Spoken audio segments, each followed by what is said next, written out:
There is one piece of advice I got from every single person who's done a relocation. Prepare yourself. The first here is the hardest one. And for me, being the guy who always goes against the stream, that arrogant voice in my head immediately jumped in and he said something like, come on, it was hard for them because they're not me, they're not easygoing like me. And for me, it's going to be different.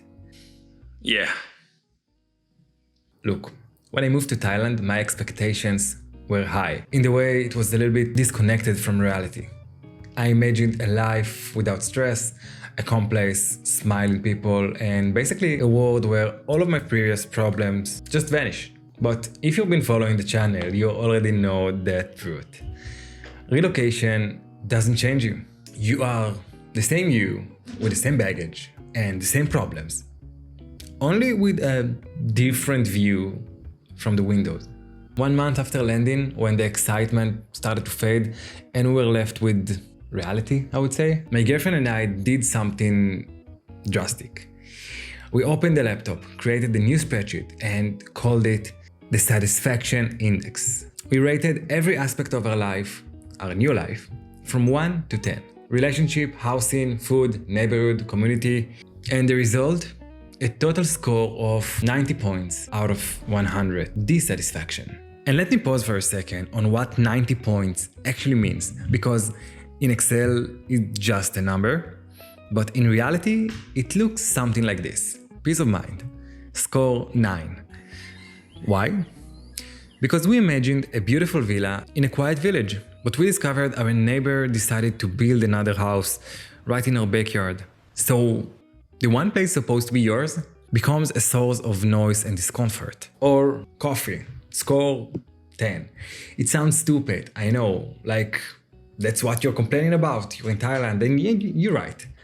But when you wake up in the morning and all you want is that familiar taste of home, like regular coffee. And instead of this regular coffee, you get something that tastes like burnt sugar, it can break you. It's not the coffee, it's the realization that you have zero control over the smallest part of your day. Or row 8, communication. You used to be an articulate person, sharp, you can handle a conversation, you can handle yourself anywhere, and suddenly you find yourself standing in front of a Thai mechanic, playing charades, trying to explain that your scooter is making a trek sound. In that moment, you feel so helpless and it hurts your ego a little bit. So yeah, in our mind, we failed, like big time. And I'm sure anyone watching this from back home or wherever thinks I've lost it. Like, what are you talking about? You're in Thailand. What are you complaining about? And I do understand, but there is a massive gap between vacation and living. On vacation, you live your life for a limited time to come back refreshed, stronger, happier. And in relocation, your life came with you, along with anxiety, doubts, financial pressure, and the fact that suddenly absolutely nothing is familiar and you are alone on your own. So it's not really the same as vacation, like the opposite, I would say. So actually, my first instinct was to run away. I was sure that the problem was Thailand, and I started to look for new places on Google Maps. I remember looking for the Philippines and Vietnam and Bali, because I really genuinely thought that the problem was in Thailand.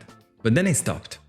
I remembered that advice that the first year is the hardest one, so I gave it time. 1 month and another and another and another. 8 months later, same laptop, same spreadsheet, same Thailand, but the score, it dropped from 90 to 20. And what changed, you ask? 2 things. First, we stopped looking for logistics and we started building an identity.